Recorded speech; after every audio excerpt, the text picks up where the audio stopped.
Você já parou para pensar como será o fim dos tempos? Essa é uma pergunta que assombra a humanidade há séculos. Uns imaginam meteoros atingindo a Terra. Outros falam em guerras, vírus, colapsos globais. Mas e a Bíblia? O que ela nos diz sobre o verdadeiro fim? O último livro da Escritura Sagrada, o Apocalipse, nos transporta para um cenário assustador, simbólico e cheio de revelações profundas. Não é apenas um relato de catástrofes. É uma visão profética de justiça, juízo e redenção. Escrito pelo apóstolo João, esse livro nasceu num tempo de perseguição. O Império Romano exigia que todos prestassem culto ao imperador, tratando-o como uma espécie de Deus. Quem se recusava era perseguido, humilhado ou executado. Os cristãos fiéis a Jesus negavam adorar César e pagavam caro por isso. Foi nesse contexto de dor e opressão que João, exilado na ilha de Patmos, teve uma visão sobrenatural. Jesus Cristo apareceu a ele em glória, com olhos como chama de fogo, e ordenou: escreve o que vês. Assim nascia o Apocalipse, a revelação. João viu o céu se abrir, anjos com trombetas, cavaleiros, terremotos, pragas, demônios, um livro selado com 7 selos, um cordeiro digno de abri-lo, e uma luta cósmica entre o bem e o mal, que culminaria no juízo final. A narrativa começa com uma advertência às igrejas, mas logo se expande para um cenário universal. Em meio ao caos, João vê Jesus com um livro nas mãos selado 7 vezes. A cada selo aberto, um novo juízo cai sobre a terra. O primeiro selo traz o cavaleiro do cavalo branco. Ele vem com uma coroa e um arco e conquista. Muitos o associam ao Anticristo, um líder carismático que trará falsas promessas de paz. O segundo selo libera o cavalo vermelho, a guerra. Paz se desfaz, povos se enfrentam, sangue é derramado. O terceiro cavalo é negro como a fome que ele carrega, com uma balança na mão. Representa a escassez de alimentos. Tudo se torna caro e inacessível. O povo clama. O quarto cavaleiro monta um cavalo amarelo. Ele é a morte, e o inferno o segue. Guerras, doenças, pragas. 1/3 da humanidade é ceifado. Mas não para por aí. O quinto selo mostra as almas dos mártires clamando por justiça. E o sexto selo traz um grande terremoto. O sol escurece e a lua fica como sangue. As estrelas caem do céu. Os poderosos do mundo se escondem, mas não há esconderijo para a ira de Deus. E tudo isso é apenas o começo.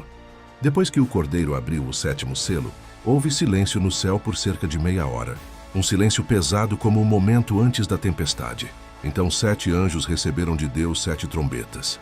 Cada toque traria sobre a terra um novo juízo, uma nova dor, uma nova revelação do poder divino.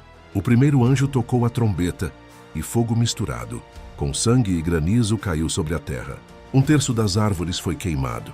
Toda a relva verde desapareceu. A natureza gemeu. O segundo anjo tocou algo como uma grande montanha. Em chamas foi lançada ao mar. 1/3 dos mares virou sangue. 1/3 da vida marinha morreu. Navios afundaram. A economia colapsou. O terceiro anjo tocou e caiu do céu uma estrela ardente como uma tocha, chamada absinto. Ela caiu sobre os rios e fontes, tornando a água amarga. Muitos morreram envenenados. O quarto anjo tocou e 1/3 do sol, da lua e das estrelas se escureceu. O mundo mergulhou em trevas. A luz se apagou. As nações se confundiram. E quando o quinto anjo tocou sua trombeta, o abismo foi aberto. Uma fumaça negra subiu como a de uma grande fornalha, e dela saíram criaturas aterrorizantes, uma praga de gafanhotos, como nunca se viu. Mas esses não eram gafanhotos comuns. Eles tinham dentes como de leão, cabelos como de mulher, rostos humanos. Seus corpos pareciam armaduras de ferro. De suas caudas saía veneno como o de escorpiões. Eles não vinham para destruir plantações. Vinham para atormentar os homens que não tinham o selo de Deus em suas testas. Durante 5 meses, a humanidade sofreria com sua fúria.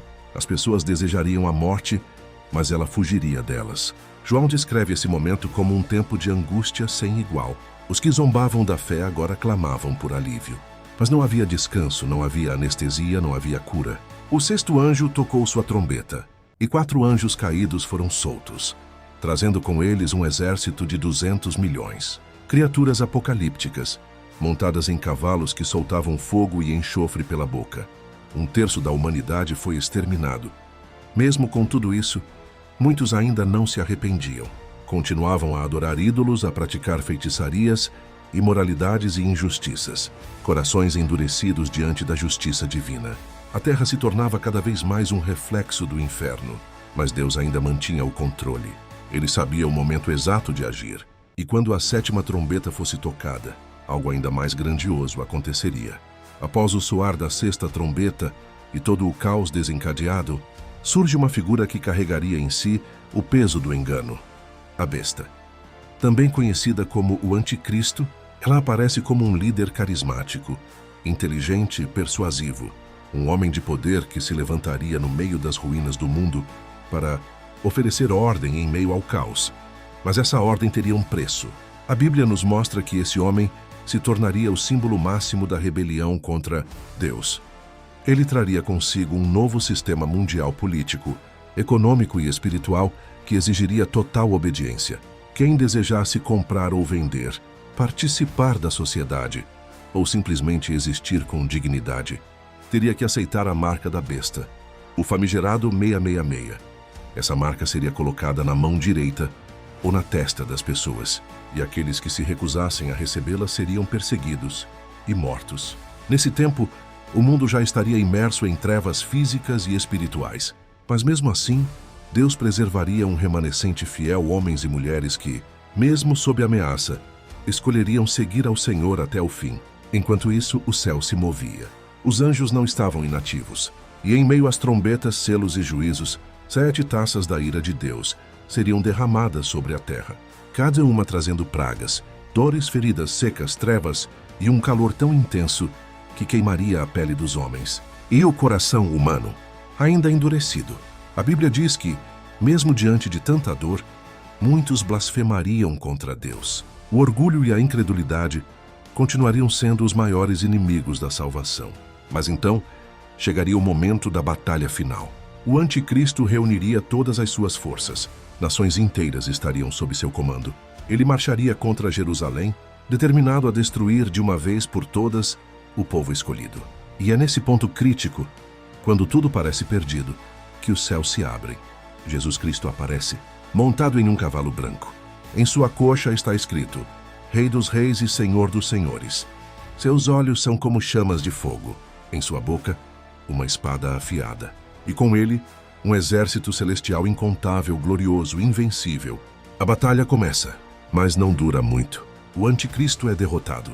A besta e o falso profeta são lançados vivos no lago de fogo. E Satanás, preso por 1000 anos acorrentado, impedido de enganar as nações. Começa então o período conhecido como o milênio, 1000 anos de paz, justiça e governo divino sobre a terra. Após a derrota da besta e a prisão de Satanás, começa um novo tempo sobre a terra, o reino milenar. Durante 1000 anos, Jesus reinará com justiça. Os fiéis que perseveraram até o fim e os mártires que morreram por sua fé viverão com ele, reinando em paz. Será um período em que o mal será contido, a terra será restaurada e o mundo, enfim, experimentará a presença direta do Senhor. Mas esse descanso é apenas uma pausa antes da decisão definitiva. A Bíblia diz que ao final dos 1000 anos, Satanás será solto por um breve tempo. Ele tentará reunir novamente os povos da terra para uma última rebelião contra Deus. Uma última tentativa de destruir tudo que é santo, tudo que foi restaurado. Ele marchará contra o povo de Deus, cercará a cidade amada. Mas dessa vez não haverá mais batalhas longas. Descerá fogo do céu, e com poder absoluto, Deus colocará um ponto final na história da rebelião. Satanás será lançado no lago de fogo e enxofre, onde já estavam a besta e o falso profeta. Ali permanecerá para sempre, sem retorno, sem perdão, sem alívio. E então vem o momento mais solene de toda a eternidade: o juízo final. Um grande trono branco é estabelecido. Os mortos de todas as eras, grandes e pequenos, são ressuscitados e colocados diante de Deus. Livros são abertos, e entre eles, o livro da vida. Nele estão escritos os nomes daqueles que creram, que permaneceram fiéis, que se arrependeram, que viveram para o Senhor. Aqueles cujos nomes não estiverem no livro da vida serão julgados pelas suas obras e lançados no lago de fogo, a segunda morte. Mas para os que pertencem a Deus, um novo capítulo começa. Deus criará um novo céu e uma nova terra. Não haverá mais mar, nem dor, nem pranto. O próprio Senhor habitará com os homens. Ele enxugará dos olhos toda lágrima. A morte já não existirá. que o mal será apenas uma lembrança distante, apagada pela glória do Eterno. A Nova Jerusalém, adornada como uma noiva, descerá do céu. Suas ruas de ouro, seus portões de pérolas e a presença constante do Senhor serão o lar dos salvos para todo o sempre. Esse, segundo a Bíblia, será o verdadeiro fim dos tempos, não um fim trágico, mas um recomeço glorioso. E se você chegou até aqui, é porque seu coração está em busca de algo eterno. Então não pare agora. Se inscreva no canal, ative o sininho e compartilhe este vídeo com alguém que precisa conhecer essa verdade. Vamos juntos espalhar a luz da palavra, porque mesmo em meio ao caos, a última palavra é de Deus. Que o Senhor te abençoe, hoje e sempre.